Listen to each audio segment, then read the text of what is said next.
was a fun one, boys, huh?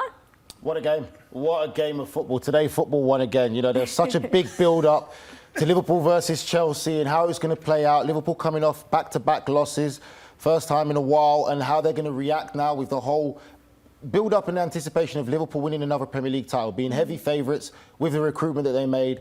Enzo Maresca coming under a bit of pressure at Chelsea right now, but what a performance that was. What a game. I think for me, I would like to start off with Moisés Caicedo. I thought he was absolutely sensational for Chelsea. In my opinion, he was the main man for Chelsea last season, and he's proving to be that again. Yes, Cole Palmer's a special player, but this is the heartbeat of that Chelsea team. Caicedo, I think he can be that world-class midfielder if he adds a few more goals to his game, and he's starting to do that because he can do everything else. He has all the attributes to follow the greats that have played at Chelsea in that midfield area. You talk about Makelele, Kante, unbelievable playing, great performance for him, and some other one or two players, Chelsea. Yeah, I think Moisés Caicedo definitely will get the flowers for today. I think he was dynamic. I think he was everything that wanted to, I would say, push this team forward. But also credit to Enzo Maresca. I mean, minus the celebration at the end, which was a little bit over the top. I think what I saw was tactical bravery. You know, Arne Slot made a very clear roll of the dice at half-time by bringing on Florian Wirtz and saying, look, this is our strategy going forward, inserting the 10 straight back in there. And it was interesting to see how the chess moves that was happening on the sideline between the two managers. And I thought Maresca actually made a couple of rolls of the dice, and obviously one of those rolls of the dice was Estêvão coming on and then enable him to get his first career goal. You saw everything else in terms of what he did for Chelsea. And I feel like every coaching staff managed to give him a high five as he was coming off the pitch. It shows what it means to the young man, and credit to him, because I think he's had a great start to the season in terms of just being a teenager, moving, of course, to England and trying to settle into that environment. But more importantly, the minutes, every single time he's on the game and every time he's involved in the game, he seems to be wanting to impact it in the final third. And his end product is far beyond his years. So credit to him, credit to Maresca, and obviously, most importantly, credit to Chelsea, because it's a team performance today. It was a real collective performance. There was moments in the game where they were losing control. They were under the cosh. They had to defend properly. Players were going down with injuries, but their togetherness is really what kept them in it, and then all you need is one chance at the end. Overall, I'd say if you look at the first half, you'd have to say you favour Chelsea with a better side in the first half for chances created and how the game was flown. Second half, Liverpool grew into the game very strongly. Guilty of not being clinical in the right moments and misplacing passes in the final third. We talk about chemistry issues in this Liverpool side, but Chelsea weathered the storm and they got that win. And again, Estêvão, for me, I'll probably say is been their best and most exciting signing in this summer window. Out of all the players that have come to Chelsea. Yeah, just 18 years old. Incredible for him to have that be his first goal for Chelsea. But Jaydee, you were criticizing the celebrations at the end. But let's just zoom out a little bit. Chelsea have now taken down the Champions League winners, PSG, in the Club World Cup. And they've now taken down the Premier League winners of last season, Liverpool. So you look at that and you look at the ambitions of a club like Chelsea, Nige, is it too out there to say that maybe the celebrations were warranted today? No, he knows exactly what's going to happen here. Chelsea's growth, Chelsea's ceiling is up there with anybody in world football. They could be anybody on their day. It's the other aspect. It's just that how consistent do we get that 9 out of 10 performance like we saw in those games that you've alluded to? Yeah, they have their big performance against Liverpool, against PSG, but they also have the disappointing performance like they had against Brighton. And it seems to be there's a consistent theme where they can reach when they're trying to play against someone that they value or someone they see as almost a little bit better than them, or can we send a statement out? But then can you, as champions, and this is what champions do, can you beat it when you're expected to beat those type of teams? When those teams are coming, they're going to do a low block. Can you break them down, or can you go away from home and dominate in testing environments? They haven't shown that aspect of their game as it's easy to get up for the Liverpool game. Everybody can get up for it. And in answer to where I think you're trying to go, Ali, are Chelsea Premier League title contenders? No. I don't think that this win puts them in that conversation. Can they be a team that disrupts the Premier League title? Yes. Because again, with Chelsea, as good as when it was today, step in the right direction, there will be inconsistency that creeps in Chelsea. There will be games like Jaydee's alluded to where you'd expect Chelsea to get the win and they'll come out with a draw or a loss. Can they be more consistent throughout the entire Premier League season? Can they show us that consistency that they're serious title contenders?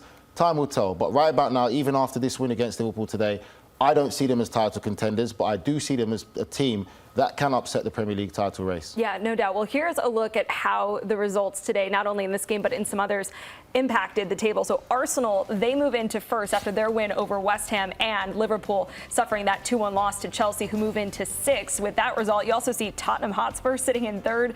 Such a change from what we saw from them last season. Bournemouth in fourth and Crystal Palace in fifth. What do you think about this, boys? I mean, the table doesn't lie. I think if you were being honest and you didn't have a clue about any team coming into English football, you looked at the Premier League, that's an honest reflection in terms of what the teams that we've seen so far. Bournemouth have been flying.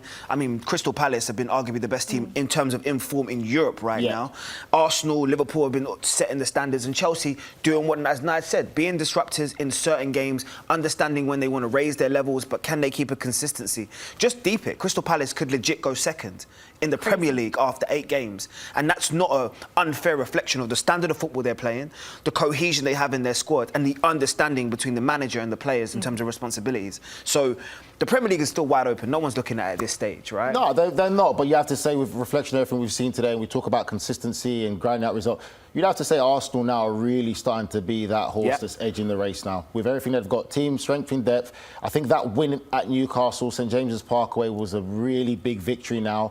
They faced the West Ham side, change of manager, very stubborn team under now Nuno Espirito Santos, and they got that win as well. They're showing that consistency and that grit and getting the job done more so than any other team. Yeah, and I'll allude to the reasons why. It's just continuity. There's a lot of players that understand in terms of what their role is. Yes, they've had a lot of injuries in terms of within their starting 11, but at the same time, the base and the spine of that team has very much been here for the last 2 or 3 seasons. So there's an understanding when you can integrate new players in, i.e. your Gyökeres's, i.e. your Eze's. They're just kind of trying to fit in. Liverpool, we can still see us trying to gel. Yeah. I don't think at this moment we can honestly say we know what Arne Slot's best 11 is, and I think he's still trying to find out what his best 11 is as well. And that's a tough thing to have to try and do, Nige, when it is really competitive there at the top of the table in the Premier League. You're also competing in Champions League, and a lot of Liverpool fans coming into the season, it wasn't just about winning the Premier League again or just winning the Champions League. Let's win a treble. Let's go do something big. And today, now suffering a 3rd consecutive loss, question marks about what is the best Liverpool team, trying to get the most out of some of these big summer signings. I mean, where are you right now with this Liverpool team? Why have things really started to slow for them in these last few matches? Well, I'll just start with the team first, Ali. I'm not surprised at the starting lineup he picked today. He went back to basics and what he knows. You talk about McAllister and Gavin back in the centre midfield area. It's a team that only really Kerkez is one of the new signings that started on the left-hand side. Everyone else, Szoboszlai, Gakpo, apart from obviously Isak starting up top and Mo Salah is a standard Liverpool team. It's the team that brought him success last season. For me, they look low energy when they don't have the ball. Defensively on the right-hand side, they're struggling. Conor Bradley started today and got himself booked, and I wasn't surprised that he was going to get taken off at half-time. Then you put Szoboszlai in the right-back role. Done a great job, but he's not a right-back. I've been in that position before when you can play multiple positions when needed, but you're not comfortable there all the time. So they're very vulnerable down that right-hand side, with, especially when Mo Salah plays very high up, and you've got a player that's not naturally in that position but can do a good job. So there's vulnerabilities there. Andy Robertson comes on. You'd have to say he's at fault in that left-back role for the goal conceded, and there was so much high hopes of bringing Kerkez in, and he's still struggling to finish 90-minute games. So again, there's chemistry issues. There's lack of energy when they don't have possession of the ball. And for me, I would have to say that I do worry for Mo Salah. I don't think Mo Salah's been performing to the level that Liverpool need him and required to. When you talk about last season, every time he gets on the ball, he's just electrifying. Something was going to happen. Now we've added even more better quality pieces or better players around him as well to make it more exciting. I'm very disappointed in what I've seen so far in his influence in the game for Liverpool. I'm also questioning the leadership.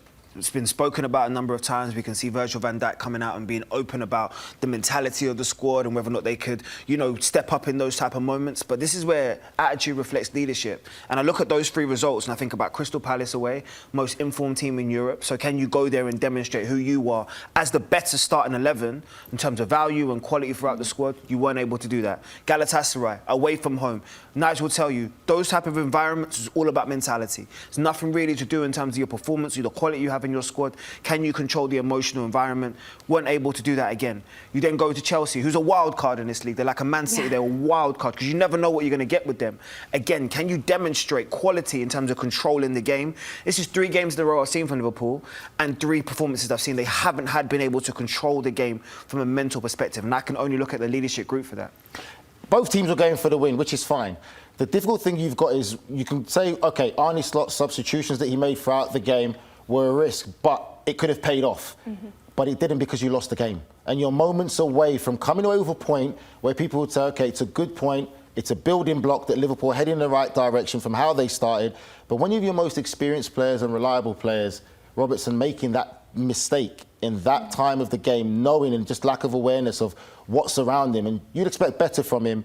You lose the game, then all that great momentum and the substitution, everything that you've done that you could have won the game goes out the window. And now what we're talking about is Liverpool losing and what is completely going wrong at that football club. And there's more questions that Arne Slot is going to have to answer now about his Liverpool side. So you think they should have been more defensive then to try and close out and get the point? I think that would have been a great point if they'd have seen out the game. Yeah. And then I think it would have been a great reflection on the game. It was end-to-end, it was entertaining. Both teams went to try and win the game. But the reality of it is they lost now. So we can't say anything more than that. Yeah, Liverpool, 3 straight losses. They drop. Arsenal move into first and Chelsea move into 6th place with a victory today at home.